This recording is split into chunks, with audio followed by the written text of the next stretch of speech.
Kinuha lang pala namin ang mangga na to mga kamik sa kung saan man. Charot. Ay para na talaga kaming nagnakaw dito mga kamik. Ay hindi lang pala parang nagnanakaw dahil nagnakaw na talaga. At siyempre kasama ko dyan ang kapatid kong bida-bida sa camera. Ay na-addict nga ata sa camera itong kapatid ko mga kamik. Abay pa cute-cute pa. Kahit wala naman yan sa lahi namin.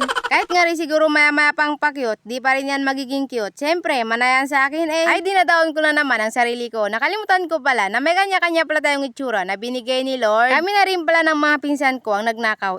Nagkuha ng mangga na ito. Di rin pala sumamang kapatid ko kanina. Gawa nang naglabangayan siya kanina mga kamik. Minsan lang din yan nagiging masipag. Kaya nayaan ko na lang.